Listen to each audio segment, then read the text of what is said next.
नतीजा ये हुआ कि आधी रात को गांधी जी को रेलवे स्टेशन से बाहर फेंक दिया गया, लेकिन गांधी जी ने उस जख्म को सहलाया नहीं, उसे कुरेदा और उनके अंदर एक हथियार उगाया, सिविल नाफरमानी।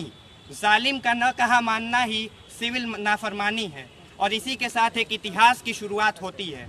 लुई फिशर कहते हैं कि अगर उस अंग्रेज़ के बच्चे को ये मालूम होता कि जिस आदमी को वो ट्रेन के डिब्बे से बाहर फेंक रहा है वही आदमी एक दिन अंग्रेज़ी हुकूमत को पूरे ग्लोब से बाहर फेंक देगा, तो ऐसी गलती कभी नहीं करता। बड़ी अजीब विडंबना है कि गांधी के देश के लोगों ने ही गांधी को सबसे कम पढ़ा व समझा। हैरी पॉटर और चेतन भगत को दिन रात भोर दोपहरी एक करके पढ़ने वाली युवा पीढ़ी अगर गांधी जी को तबीयत से पढ़ दी होती तो आज पीढ़ियों का सबक शायद कुछ और होता, लेकिन हमने ऐसा नहीं किया और यही कारण है कि आज तमाम फैंसी और फेसबुकिया ज्ञान हमारे पास हो गए हैं।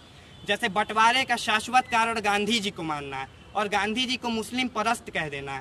तो मैं ये कह देना चाहता हूँ कि गांधी से बड़ा कोई हिंदू नहीं था, लेकिन गांधी के हे राम से बाकी कौमें डरती नहीं थीं, क्योंकि गांधी भारत में धर्मनिरपेक्षता के प्रतीक थे। आज के समय में अहिंसा को कायरता और कमज़ोरी का प्रतीक समझा जाता है, लेकिन लोग ये भूल जाते हैं कि विश्व की सबसे बड़ी सेना से आप हथियार से लड़ाई नहीं कर सकते। उसके लिए आपको एक ऐसा हथियार चुनना होगा जिसका मुकाबला वो न कर सकें, और वो हथियार है अहिंसा।